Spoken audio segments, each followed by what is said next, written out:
All right, folks, check this one out, all right?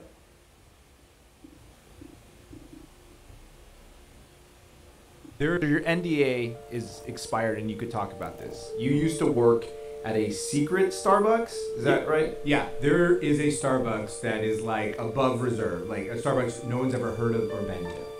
All right, have you ever wondered while driving in Los Angeles, how come you've never seen like Will Smith stuck in traffic on the 405? Yeah. I've never seen a 1%er just in their car stuck in traffic. Why is that? That's because there's a series of intricate tunnels underneath Los Angeles known as the actor bot. I'm not kidding. Like, they get access points to move through the city without ever having to be in traffic. You can come up in LAX, you can pop up at Dodger Stadium. Underneath there, in those tunnels, is Starbuckses set up at different locations to allow them to get coffees while they're driving. All of them. Seinfeld. You've seen Oprah. Seinfeld down there? Bono. I've seen Seinfeld down there. Dude, almond milk latte, 2 shots. Wow. Yeah. Was he a good tipper? They don't have to pay. So this has been underneath Los Angeles for a few years now? I mean, how long has this been there for? I mean, it predates me. It seems like the city was built on top of it. So, I think this goes all the way back to the 20s. This doesn't seem real almost. This is crazy. I imagine how I sound saying it to people. Alrighty, folks. So it's one thing to have, Trump on the Joe Rogan podcast, right? It's another thing to get Trump to talk about underground tunnels. Because here's the thing.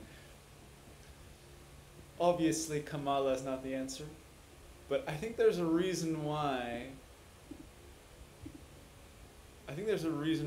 Joe Rogan interviewed Sam Tripoli before Trump. Here, one sec. So my bad, I got a little interrupted there, but again, so there's a reason why Joe Rogan interviewed Sam Tripoli before Trump. And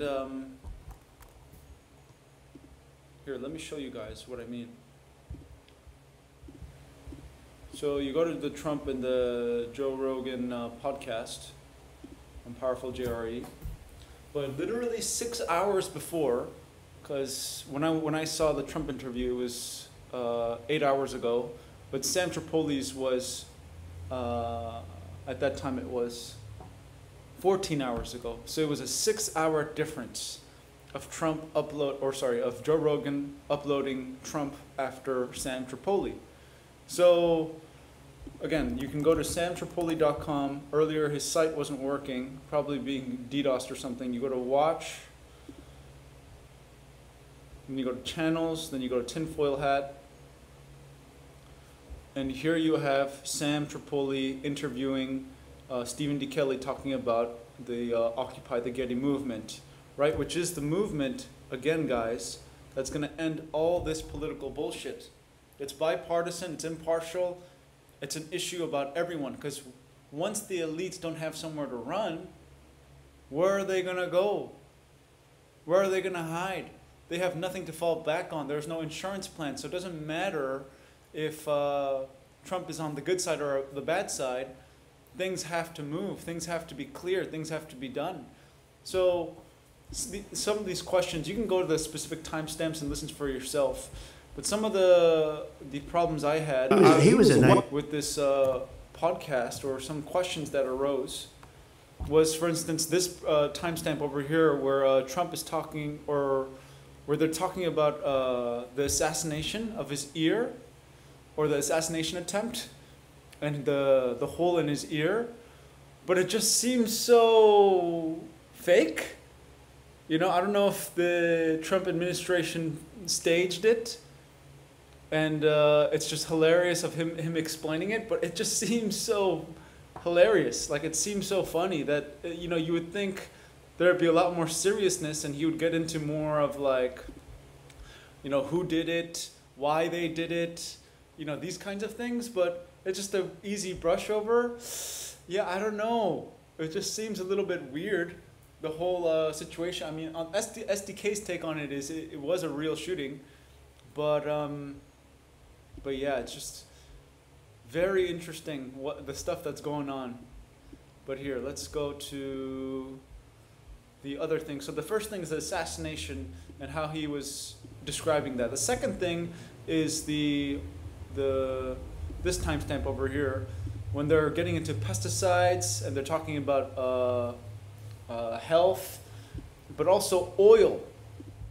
So Trump refers, or it talks about here how he's all in with RFK except for oil, right? The way RFK talks about oil. And I understand that the environmentalists are often, lefty, illogical, yada, yada, yada. That they're just, how do you say? They're just putting in limitations for no reason. That makes sense. But at the same time, Trump took in, there was this guy from Zimbabwe, I think, free energy guy, and Trump's administration took him in, and this guy was running cars, helicopters on, on alternative sources of energy, basically free energy, powering TVs, all this stuff. But we've never heard from him again, right? And so why is he protecting these oil giants, right? I mean, this same petro industry is the pharmaceutical industry, right? It's all petroleum based, the pills, for instance. So why is he protecting or, quickly changing the subject when it comes to big pharma and oil, calling oil liquid gold?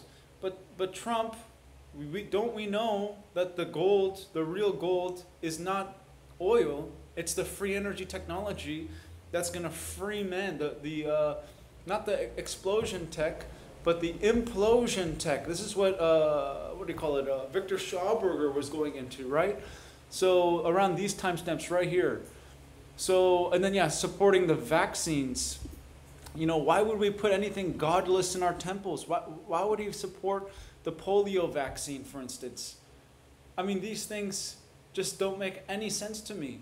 I mean, again, it could be that there are reasons, because I put on the comment too, that there could be reasons Trump's positioning himself in such a way before the election where he's not revealing certain things, like as we're going to get into with the JFK and the UFOs, like how Joe was pressing him about the JFK, why he didn't release the JFK stuff.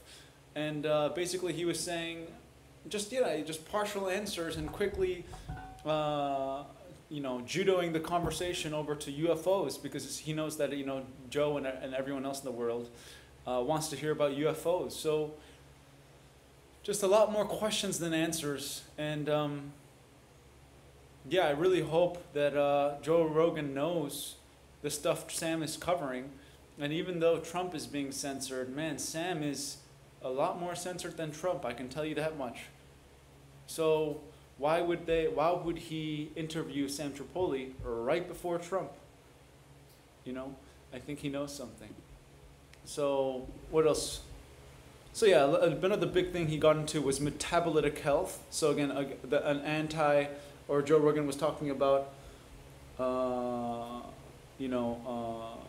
pharmaceuticals and how if people were just healthier and ate better things, even though Joe Rogan needs to look into alkaline diets and realize the best way to get rid of metabolic wastes is to eat from nature and eat fresh and natural instead of all this other bullshit, supplements, meat, dairy, eggs, whatever it is. But anyhow, Joe was pressing on a good point. He was talking about how metabolic health would render the pharmaceutical companies useless and null. And Trump responds with, and also the pesticides. What do you think about the pesticides? So just classic political tactics of answering a question with a question so he doesn't have to answer the question, whether it's JFK, whether it's the assassination attempt, all of these things. So again, I'm not coming out here saying I'm 100% against Trump. I'm not saying I'm 100% for Trump. I'm coming in as an objective observer saying there are a lot of things, for instance, like the moon's orbit being so damn perfect for the moon looking at us at all times, that you have to notice the anomalies and the things that just sound physically impossible, just the absolute, the things that dumbfound us. And, they stack up to make you question, is this just an act? Is this just a show? And then, again, Occupy the Getty. Why did Joe interview Sam back to back? and then Trump, you know? So some more questions for you guys to consider. Yeah, I mean, I really hope with Trump getting in office, things do happen, because obviously Kamala's the worst option, right? The lesser of all evils kind of a thing. But yeah, let's not get complacent, because our complacency of thinking this guy's the savior, the next guy's the savior, is what stops us from actually acting ourselves. I see so many Trump supporters that just think by holding Trump's name in their mouth, just like Jesus, just holding Jesus' name in their mouth makes them a good person. No, it does not. Just because you support the right side, right, doesn't make you a good, rightful person, a righteous person. It's your actions. It's what you do day to day, right? It's what you're actually channeling your energy into, not just bandwagoning. A lot of people think just by bandwagoning, they're going to be, I don't know, rewarded or something.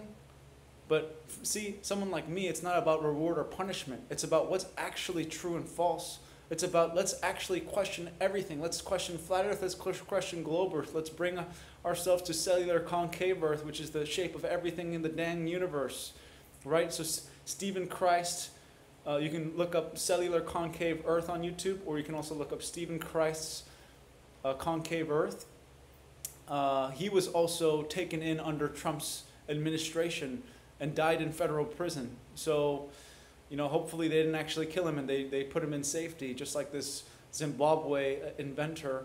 And, you know, same with censoring Stephen. You know, Stephen D. Kelley being, you know, his petition under Obama wasn't, what do you call it, wasn't taken away. But under Trump, he got taken off of YouTube. He got taken off of basically every single mainstream media source imaginable. And his petition was taken off. You know, his petition against the White House for these kids under the ground that are being raped, murdered, so on and so forth. So let's not get complacent, folks. The most important thing is, again, planting the Garden of Eden, is alkaline electric diets, is regenerative diets, and is these kids that are still suffering underground. Because as long as these things are not taken care of, as long as we don't create the Eden, it doesn't matter who we bandwagon with, we're still going to live on hell.